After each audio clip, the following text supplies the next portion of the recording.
बात करते हैं chapter number 2 principles of management की, कुछ प्रिंसिपल्स की और उसके फादर ऑफ जनरल मैनेजमेंट की। देखिए फ्रेंड्स, आज मैं आपके लिए लेके आया हूँ कुछ इंपॉर्टेंट कीवर्ड जो कि आपको 14 के 14 प्रिंसिपल जो है हमारे father of general management Henry Fayol के दिए हुए, which is given by father of general management Henry Fayol, वो सारे के सारे आपके टिप्स पे होंगे।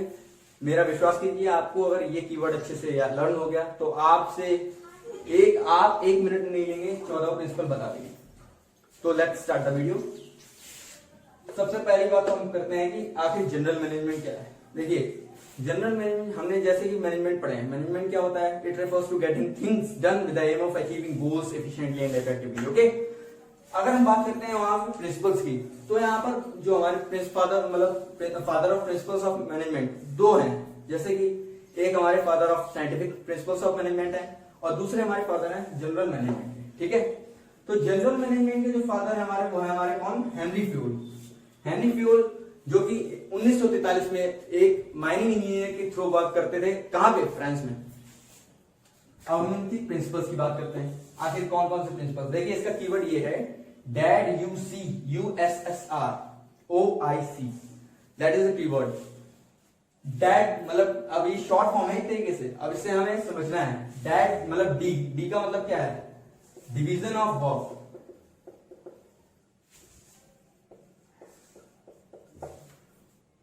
ए यानी ए क्या है, अथॉरिटी एंड रिस्पॉन्सिबिलिटी।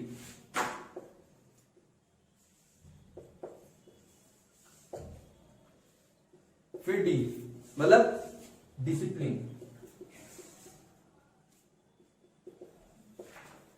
यू मतलब यूनिटी ऑफ कमांड।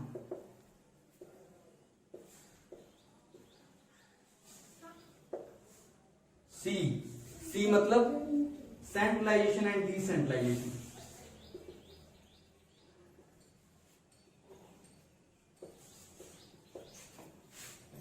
फिर से यू। अब यहां पर देखिए, ध्यान रखना है, यहां दो यू हैं, एक होता है हमारा यूनिटी ऑफ डायरेक्शन और एक होता है यूनिटी ऑफ कमांड। तो हमारा यूनिटी ऑफ कमांड हो चुका है, अब यहां हमारा आएगा यूनिटी ऑफ डायरेक्शन। बाद में आता है हमारा एस मतलब stability of tenure of personal.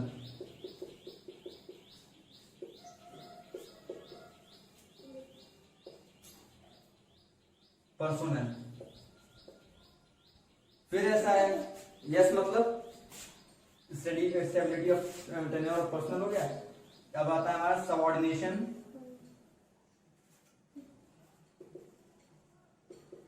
Of individual interest to general interest.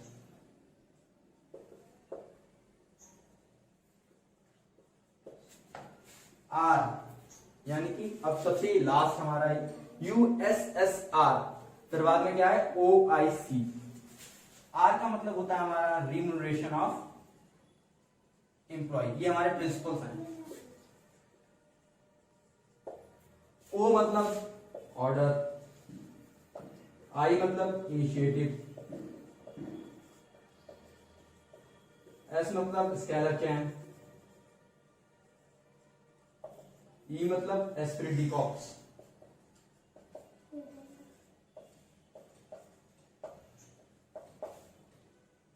फिर ई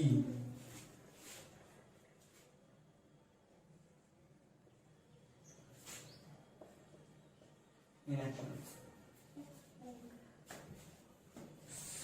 देखिए, हम इस कीवर्ड के जरिए हम 14 की 14 प्रिंसिपल्स को अपने टिप्स पर रख सकते हैं। जैसे पहला हमारा जो है डी यानी डिवीजन ऑफ वर्क। देखिए, जब ऑर्गेनाइजेशन में हम सब जानते हैं कि कोई भी ऑर्गेनाइजेशन कोई भी बिजनेस हो तो उसमें कई सारी एक्टिविटीज होती हैं जो कि लार्ज नंबर में होती हैं। अगर उन एक्टिविटीज को हम डिवाइड कर देंगे, अगर टोटल वर्क है वो हम छोटे छोटे पार्ट्स में डिवाइड कर देंगे और उन्हें असेंबल या उन्हें हम मतलब स्टाफ कर देंगे लोगों को, तो वो हमारे लिए काम बहुत ही आसान हो जाएगा। प्लस ज्यादा से ज्यादा duplication of efforts, it helps in reducing the duplication of efforts. दूसरा आएगा हमारा अथॉरिटी। हाँ, तो हम डिवीजन ऑफ वर्क के पॉजिटिव पॉइंट की बात करते हैं, आखिर इससे मतलब हमें क्या फायदा होगा और क्यों हम करें इसे फॉलो। तो देखिए, जब काम जो है वो बढ़ जाएगा तो सबसे पहली बात तो ये कि it reduces the number of works, पहला फायदा।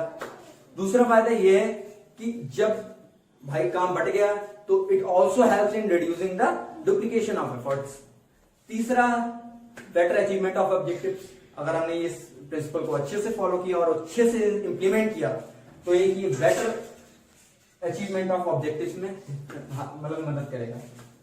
तो इसके ये पॉजिटिव पॉइंट्स हैं। दूसरा हमारा आता है अथॉरिटी एंड रिस्पॉन्सिबिलिटी।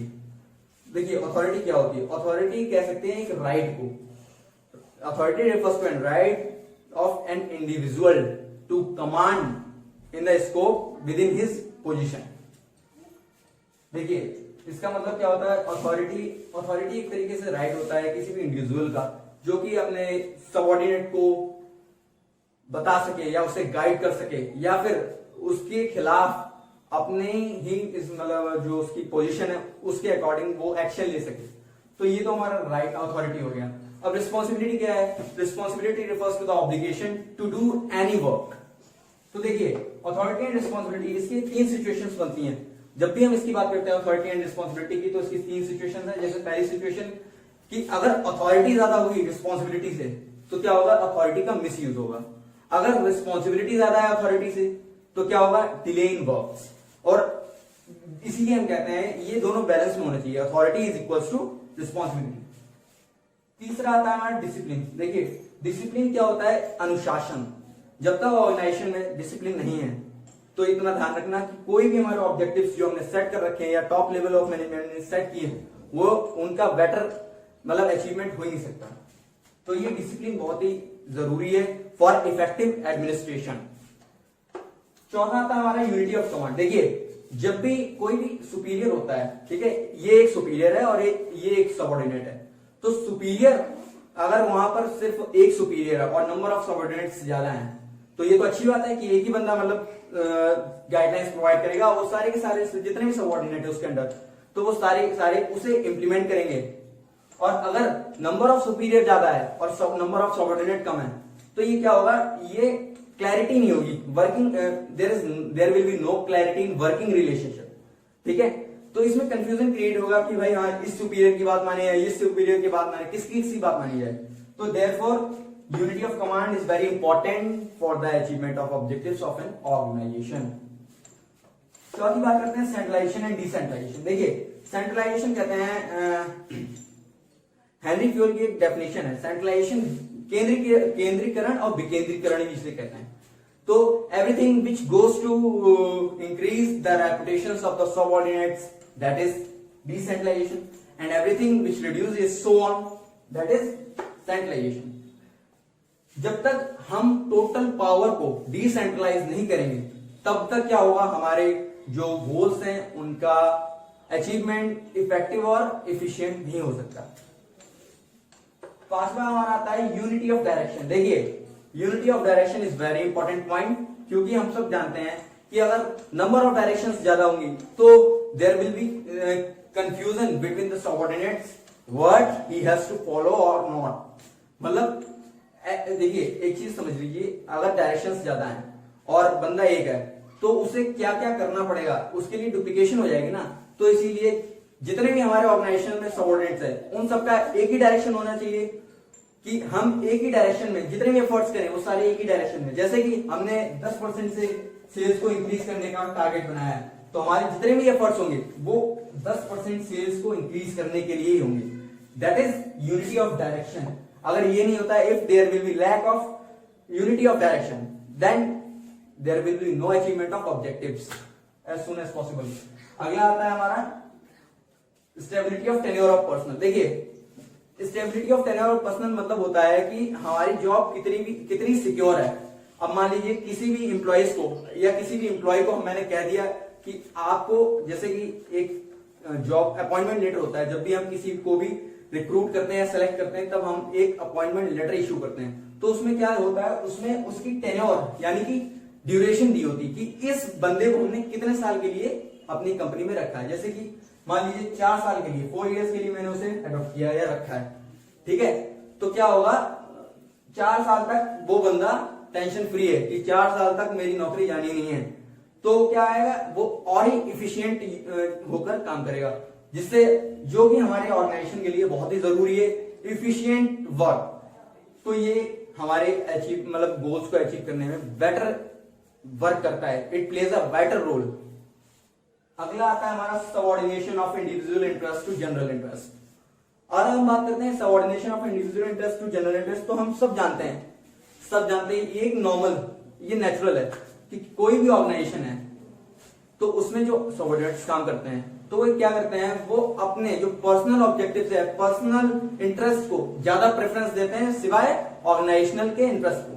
वो ऑर्गेनाइजेशनल के इंटरेस्ट को इग्नोर करते हैं और जो पर्सनल इंटरेस्ट है उसको ज्यादा प्रेफरेंस देते हैं, क्योंकि वो नहीं जानते हैं कि जब हमारे ऑर्गेनाइजेशन के गोल फुलफिल होंगे तभी हमारे मतलब जो पर्सनल ऑब्जेक्टिव्स हैं या पर्सनल गोल है वो भी तभी फुलफिल हो पाएंगे। तो ये तो होता है हमारा subordination of individual interest to general interest. Next आता है हमारा remuneration of employees. Remuneration of employees मतलब इसमें हम इक्वालिटी रखते हैं। इक्वालिटी मतलब अब ऐसा नहीं मेरी कंपनी में दो बंदे काम कर रहे हैं, एक मेरा फूफा लड़का है और एक मेरा दोस्त है, ठीक है। अब फूफे के लड़के की जो है सैलरी हम दे रहे हैं भैया 10,000 दे रहे हैं, जबकि काम वही कर रहा है जो हमारा दोस्त कर रहा है, और दोस्त को हम मात्र दे रहे हैं भाई 7,000, या फिर दोस्त रख के कोई नाम रख लो। तो ये यहाँ पे क्या डिस्क्रिमिनेशन हो रहा है। तो इस तरीके का डिस्क्रिमिनेशन भी नहीं होना चाहिए, और ये सब रोकने के लिए ये प्रिंसिपल बनाया गया है रिम्यूनरेशन ऑफ एम्प्लॉइज, क्योंकि there will be fair wages system होना चाहिए। देखो नेक्स्ट आता है ओ मतलब ऑर्डर। ऑर्डर मतलब ऑर्डर देने वाला ऑर्डर नहीं, ऑर्डर को कहते हैं जैसे कि हर चीज अपनी जगह पर होनी चाहिए। मान लीजिए टूल डिपार्टमेंट है जहां पर, अब मुझे क्या करना है, मुझे कोई टूल लेना है तो टूल डिपार्टमेंट अलग है, तो मैं जाऊंगा टूल डिपार्टमेंट में, वहां से जो मुझे चाहिए वो मैं लेके आऊंगा। तो इस चीज को ऑर्डर कहते हैं। Everything should be in right place, ठीक है। तो ये ऑर्डर हो गया। और देखिए अगर ये ऑर्डर हम अप्लाई नहीं करते अपने ऑर्गेनाइजेशन में तो क्या होता है, इससे डिले इन वर्क। अब मान लीजिए टूल डिपार्टमेंट है, सब टूल्स डिपार्टमेंट में रखते हैं, अगर वही टूल मैं यहीं कहीं फेंक दूं और मैं फिर ढूंढता रह जाऊंगा तो हमारे ऑब्जेक्टिव्स में डिले हो जाएगी, और जो हम काम कर रहे हैं, जो हम एक्टिविटीज कैरिड आउट कर रहे हैं उसमें भी डिले होगा। अगला आता है हमारा इनिशिएटिव। देखिए इनिशिएटिव मतलब taking step with self motivation. Initiative बहुत ही इंपॉर्टेंट होगा, क्योंकि हमें ऑर्गेनाइजेशन में कुछ ऐसी मतलब ऐसे प्रोग्राम रखने चाहिए जो कि जो लोग हैं हमारे ऑर्गेनाइजेशन में, जो बंदे काम कर रहे हैं, सबऑर्डिनेट्स काम कर रहे हैं, उनका उत्साह बढ़ाने के लिए, ताकि वो ज्यादा से ज्यादा इनिशिएटिव लें और ज्यादा से ज्यादा अपॉर्चुनिटीज को क्रैप करें। तो दोस्तों नेक्स्ट हमारा आता है स्केलेटन। स्केलेटन क्या होता है? Skeleton basically formal line of communication भी इसे कहा जाता है। देखिए जब भी हम बात करते हैं, जैसे हमें कुछ प्रोडक्ट की रिगार्डिंग हमें कुछ इन्फॉर्मेशन चाहिए, इन्फॉर्मेशन कलेक्ट करनी है कुछ प्रोडक्ट के रिगार्डिंग, तो हम उस कंपनी में गए, तो हमने कंपनी में पहले लोअर लेवल ऑफ मैनेजमेंट से बात की ना, आखिर ये मतलब जो भी हमें जानकारी लेनी है, ऐसा तो नहीं हम डायरेक्ट मैनेजर से बात करेंगे जाके। या फिर हम कह सकते हैं ये कि सबसे पहले जो काम है वो लोअर लेवल पे होना चाहिए, फिर मिडल में, फिर टॉप पे। तो ये फॉर्मल लाइन ऑफ कम्युनिकेशन भी इसे कहा जाता है। और मान लीजिए अगर इन केस ऑफ इमरजेंसी ये principle violated can be violated because of gang plank. Gang plank एक ऐसा टूल है जिसकी मदद से हम इमरजेंसी में ये कदम उठा सकते हैं, otherwise there will be no alternative. तो ये तो हो गया हमारा स्केलेटन। अब नेक्स्ट आता है हमारा इक्विटी। तो इक्विटी क्या होता है? इक्विटी मतलब डिस्क्रिमिनेशन नहीं होना चाहिए, डिस्क्रिमिनेशन किसी भी तरीके का, जैसे कि रिच और पुअर में, और मेल और फीमेल में, और ये सारी चीज़ें जो डिस्क्रिमिनेशन बेसिकली जो डिस्क्रिमिनेट करते हैं लोगों को, ये सारी चीज़ें नहीं होनी चाहिए। हमारी ऑर्गेनाइजेशन में सबको एक बराबर हिस्सा देना चाहिए, सब इक्वल होते हैं। अब लास्ट आता है हमारा एस्पिरिट डी कॉर्प्स। देखिए जब भी हम टारगेट सेट करते हैं तो क्या करते हैं, टारगेट सेट करते हैं तो हम ये सोच कर करते हैं कि हमें ये टारगेट अचीव करने हैं, और जब वो टारगेट्स अचीव हो जाते हैं, जब वो अचीव हो जाते हैं टारगेट्स, तो हम क्या कहते हैं कि मेरी वजह से ये टारगेट्स अचीव हुए, बल्कि हमें ये कहना चाहिए कि हमारी वजह से ये टारगेट्स अचीव हुए। इससे क्या होता है, इससे जो हमारे यहाँ एम्प्लॉयज़ काम कर रहे हैं उनके माइंड सेट पे बहुत ही ज़्यादा असर पड़ता है, उनकी it leads to increment in their morale, तो वो और भी ज़्यादा एफिशिएंट हो जाते हैं। तो और इसमें सबसे इम्पोर्टेंट बात क्या है, I replaces with B. Thank you, bye bye.